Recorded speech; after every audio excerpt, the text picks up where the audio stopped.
नमस्कार साथियों, स्वागत है आप सभी का आपके अपने परिवार रिप्लिकेशन ऑफ मनु में। साथियों, आज जो है हम लोग ऊतक विज्ञान का लास्ट लेक्चर करने वाले हैं और ये जो है लेक्चर नंबर 4 रहने वाला है। ठीक है। और इस लेक्चर में जो है हम लोग ऊतक विज्ञान को जो है क्या साथियों, ऊतक विज्ञान से जितने भी क्वेश्चंस बन रहे थे उन सभी को मैं आज ये चैप्टर को ख़त्म करके क्वेश्चंस को करवा करके चैप्टर ख़त्म कर दूंगा। और अगला जो चैप्टर है वो माइक्रो ऑर्गेनिज्म यानी कि सूक्ष्म जीव से क्वेश्चंस को हम लोग देखेंगे। क्या साथियों, सूक्ष्म जीव। क्या साथियों, सूक्ष्म जीव से क्वेश्चन को देखेंगे। ठीक है।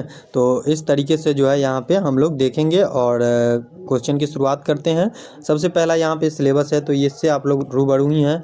क्वेश्चन की तरफ डायरेक्ट हम लोग मूव कर चुके हैं। कह रहा है क्वेश्चन, टेंडन का निर्माण होता है। टेंडन का निर्माण कहाँ होता है? श्वेत तंतुमय ऊतक में। क्या? श्वेत तंतुमय ऊतक में होता है। ए इज द करेक्ट आंसर। ए पढ़ें, ए में ही आंसर मिल गया तो बाकी पढ़ने की क्या ज़रूरत है। ठीक है। तो इस तरीके से आप लोग भी अपना क्वेश्चन को बनाइएगा, जहाँ पे आंसर मिले वहीं पे स्टॉप हो जाना है। ठीक है। आपके एग्ज़ाम में इससे क्या होगा कि टाइमिंग की जो है बचत होगी। अगला क्वेश्चन कह रहा है कि लिगामेंट का निर्माण जो है होता है श्वेत तंतु ऊतक में। श्वेत तंतु ऊतक में नहीं, श्वेत तंतु ऊतक में नहीं होता है। पीला तंतु येलो फाइबर टिश्यू में होता है। ठीक है। येलो फाइबर टिश्यू में जो है होता है। आज लगभग जो है हम लोग 40 क्वेश्चंस को देखेंगे और 40 क्वेश्चंस यानी कि 140 टोटल क्वेश्चंस जो है ये ऊतक विज्ञान से हो चुका है आज के इस क्लास को लगा करके। ठीक है। तो यहाँ पे इसका आंसर हो जाएगा B is the correct answer, yellow fibre tissue हो जाएगा। ठीक है। अगला कह रहा है टेंडन तथा लिगामेंट किस प्रकार के ऊतक के बना होता है? टेंडन और लिगामेंट जो होता है ये क्या होता है? कनेक्टिंग टिश्यू होता है। क्या? कनेक्टिंग टिश्यू होता है। क्या साथियों? कनेक्टिंग टिश्यू होता है। क्या? कनेक्टिंग टिश्यू होता है। ठीक है। कनेक्टिंग टिश्यू इसका अंग्रेजी होता है और हिंदी में जो है इसको संयोजी ऊतक बोलते हैं। अगला क्वेश्चन कह रहा है कि निम्नलिखित कथनों पर विचार कीजिए। इस तरीके के क्वेश्चन जो है आजकल पैटर्न में चल रहा है। टेंडन मांसपेशियों को अस्थि, टेंडन जो है मांसपेशियों को अस्थि से अथवा दूसरी मांसपेशियों से जोड़ने का कार्य करता है। तो इसका राइट आंसर बताइएगा, ये क्या सही बात है? टेंडन जो है ना मांसपेशी को अस्थि अथवा दूसरी मांसपेशियों से जोड़ने का कार्य करती है। बात सही है। लिगामेंट हड्डियों को हड्डियों से जोड़ने का कार्य करती है। बिल्कुल सही बात है। तो सही कथन को चुनना है। तो दोनों सही है ना, तो ए वाला होगा नहीं, बी वाला भी ऑप्शन नहीं होगा। 1 और 2 दोनों सही है। 1 और 2 दोनों सही है। सी इज़ द करेक्ट आंसर। अगला कह रहा है कि सेबेसियस ग्रंथि जो है पाई जाती है। सेबेसियस ग्रंथि कहाँ पाई जाती है? तो ये सेबेसियस ग्रंथि जो है ये कहाँ पाई जाती है? स्तनियों के एपिडर्मिस नहीं डर्मिस में पाया जाता है। स्तनियों की त्वचा के डर्मिस में ये पाया जाता है। B is the correct answer. अगला क्वेश्चन कह रहा है कि लेक्राइमल ग्रंथि क्या स्राव करती है? लेक्राइमल ग्रंथि आंसू रिलीज करता है। एक लाइन में आंसर आप लोग दीजिएगा। चलिए अगला क्वेश्चन कह रहा है कि किस ऊतक से जो है तलवे खूड़ यानी मानव का जो एड़ी होता है। ठीक है। एड़ी, गाय भैंस का खूड़, भैंसिया का सींग किस ऊतक से बना होता है? भैंसिया का सींग और गाय भैंस का खूड़ और मानव का तलवा ये किस ऊतक से बना होता है? तो ये कीरेटिन ऊतक से बना होता है। कीरेटिन नामक एक ऊतक होता है। कीरेटिन नामक एक टिश्यू होता है जिससे ये तीनों बनता है। ठीक है।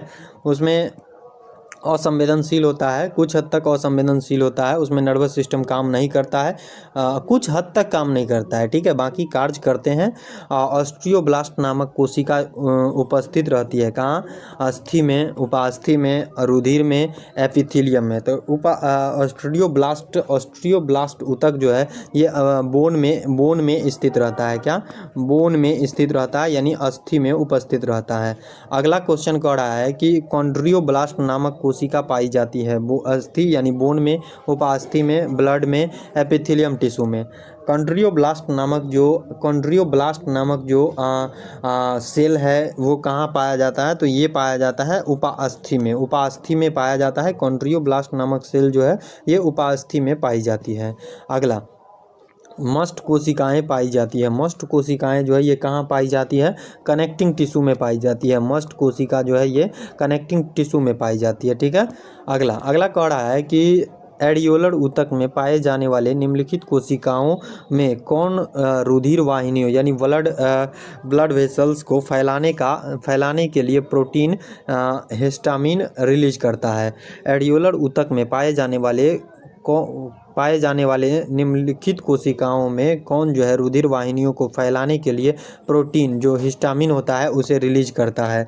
तो इसका राइट आंसर दीजिएगा आप लोग। इसका राइट आंसर हो जाएगा मास्ट कोशिका। मास्ट कोशिका ये कार्य करती है, ठीक है।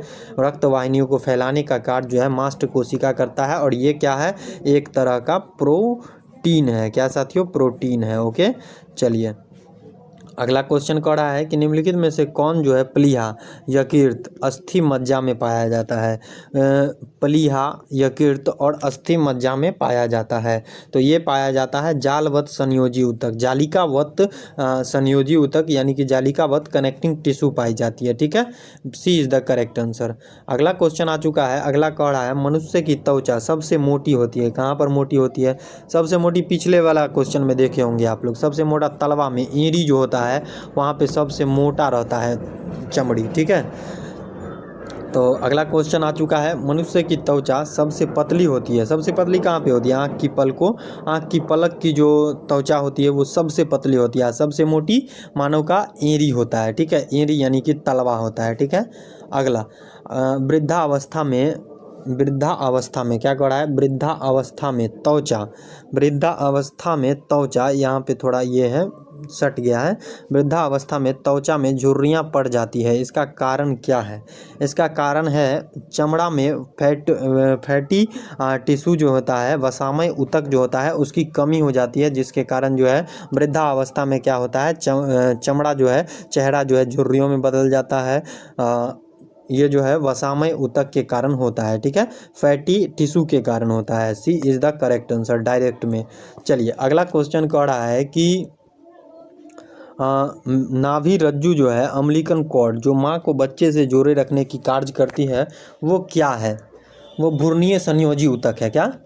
प्रोड नहीं होगा, रेशेदार नहीं होगा, श्लेष्मक ऊतक नहीं, संयोजी ऊतक नहीं होगा, भ्रूणीय संयोजी ऊतक इज द करेक्ट आंसर, ठीक है।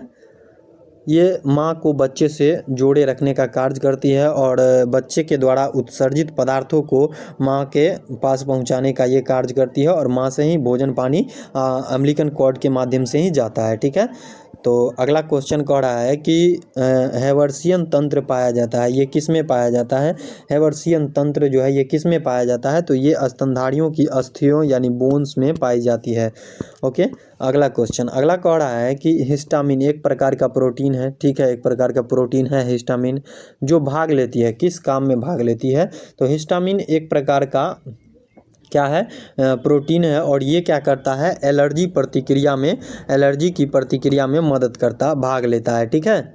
अगला कह रहा है कि कोलिजन फाइबर शरीर में क्या कह रहा है, कोलिजन फाइबर शरीर में पाए जाने वाले कुल प्रोटीन का 1/3 होता है। कितना? 1/3 होता है। कोलिजन फाइबर जो होता है शरीर में पाए जाने वाले जितना प्रोटीन होता है उसका 1/3 होता है, ठीक है। तो अगला क्वेश्चन की तरफ बढ़ते हैं, और अगला क्वेश्चन कह रहा है संयोजी ऊतक का अधिकांश प्रोटीन जो है, संयोजी ऊतक का जो अधिकांश प्रोटीन होता है वो कोलेजन होता है। क्या? कोलेजन होता है, कोलेजन होता है। कह रहा है बाहरी कर्ण में पाए जाने वाले अंतः कंकाल कौन सा है? बाहरी कर्ण जो होता है उसमें पाए जाने वाला अंतः कंकाल जो है उपास्थि है, डियर। अगला क्वेश्चन कह रहा है कि शारीरिक अंगों में गति के लिए जिम्मेदार ऊतक कौन सा होता है? तो जो शारीरिक अंग होता है उसमें गति पाई जाती है, उसके लिए जिम्मेदार जो होता है वो कौन होता है? तो वो पेशी ऊतक होता है, यानी मस्कुलर टिश्यू होता है। क्या? मस्कुलर टिश्यू होता है। क्या? टिश्यू होता है अंग्रेजी में, और हिंदी में पेशी ऊतक होता है, ठीक है। अगला क्वेश्चन कह रहा है कि सार्कोप्लाज्मा नामक तरल जो है पाया जाता है। सार्कोप्लाज्मा नामक तरल जो है ये पेशी ऊतक में ही पाया जाता है, मस्कुलर टिश्यू में ही। क्या? मस्कुलर टिश्यू में ही पाया जाता है, टिश्यू में ही पाया जाता है। अगला क्वेश्चन कह रहा है कि आरेखित, क्या इसका हो जाएगा B is the correct answer, B is the correct answer. अगला कह रहा है आरेखित तथा रेखित ऊतक मूल रूप से किस प्रकार के ऊतक होते हैं। आरेखित एवं रेखित ऊतक जो है मूल रूप से किस प्रकार का ऊतक होता है, तो ये पेशी ही होता है ना, पेशी ही आंसर जा रहा है, मस्कुलर ही।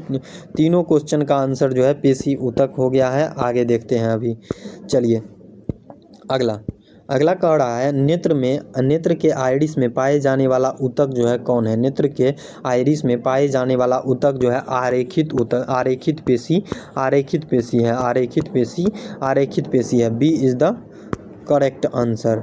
अगला कह रहा है कि इंटरकेलेटेड डिस्क जो है उपस्थित होता है रेखित पेशी में, उपस्थित होता है आरेखित पेशी में, हृदयक पेशी में, इनमें से सभी में। तो इंटरकेलेटेड जो डिस्क जो होता है, इंटरकेलेटेड डिस्क जो होता है ना साथियों, ये कार्डियक मसल्स में पाया जाता है, यानी कि हृदयक पेशी में पाया जाता है, यानी कि सी इज़ द करेक्ट आंसर। अगला कह रहा है कि निम्नलिखित में कौन सी पेशी ऐच्छिक पेशी है। निम्नलिखित में से चारों में से कौन सा ऐसा पेशी है जो ऐच्छिक पेशी है, यानी रिफ्लेक्स मसल्स है। तो इसका राइट आंसर क्या होगा बताइएगा आप सभी लोग।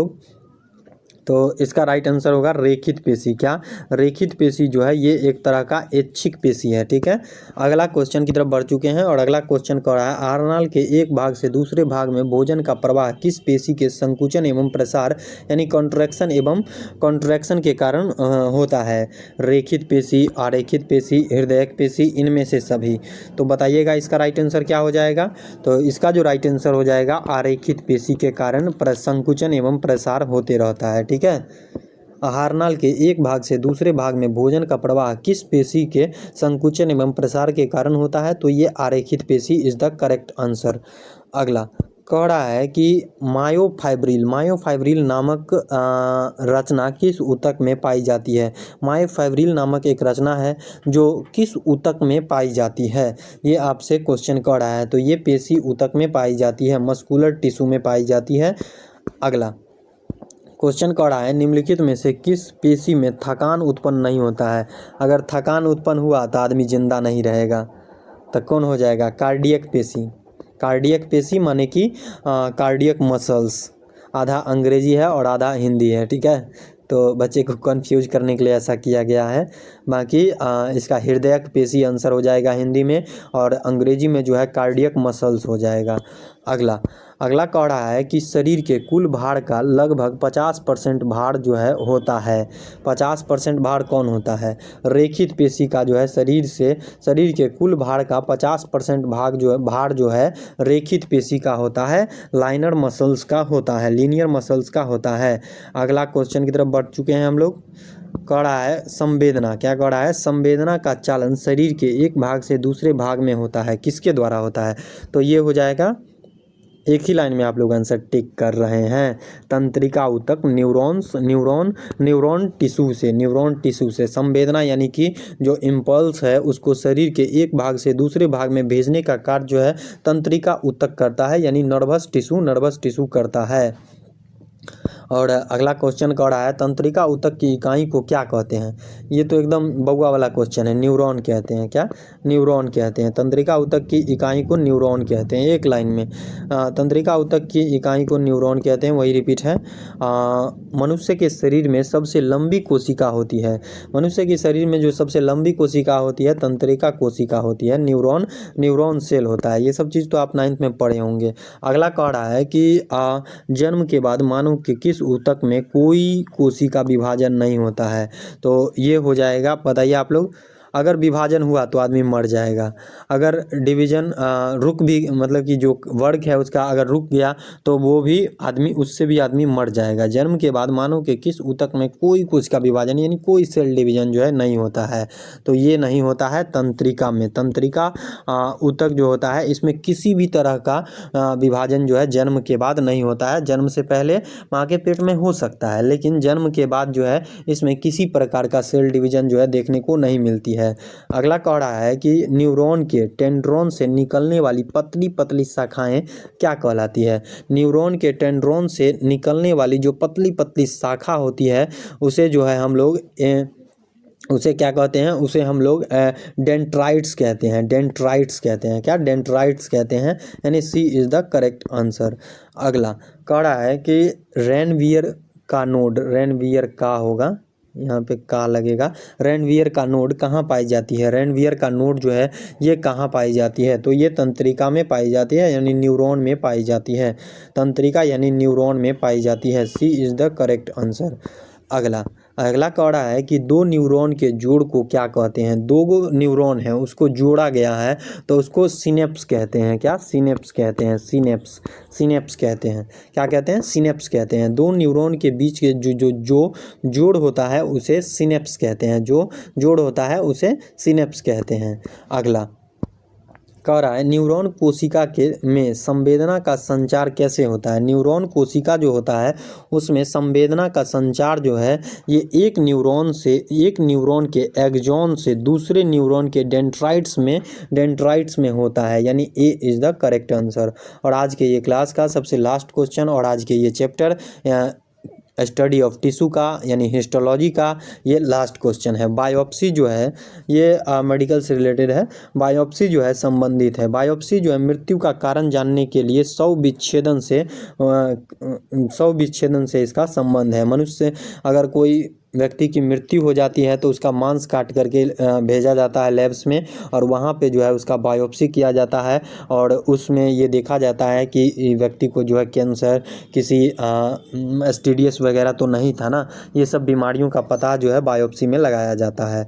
तो ये आज के ये क्लास का लास्ट क्वेश्चन रहा है और हमने स्टडी ऑफ टिश्यू यानी ऊतक विज्ञान से जो है 140 क्वेश्चंस को करवाए हैं और मोस्ट इम्पोर्टेंट क्वेश्चन सब था। एग्ज़ाम में पूछे जाने की काफ़ी संभावनाएं रहती हैं, तो यहाँ पे जो है हम लोगों ने किया है। और अगला जो है सूक्ष्मजीव चैप्टर से करेंगे यानी माइक्रो ऑर्गेनिज्म चैप्टर से। अगर आपको ये क्लास पसंद आई है तो इस क्लास को एक प्यारा सा लाइक कीजिएगा। चैनल पे नए आए होंगे तो साथ ही साथ यहाँ पे चैनल को भी सब्सक्राइब कीजिएगा और अपने फ्रेंड सर्किल में वीडियो को शेयर ज़रूर कीजिएगा। सब्सक्राइब करके बेल आइकन को हिट कीजिएगा। धन्यवाद आप सभी लोगों का।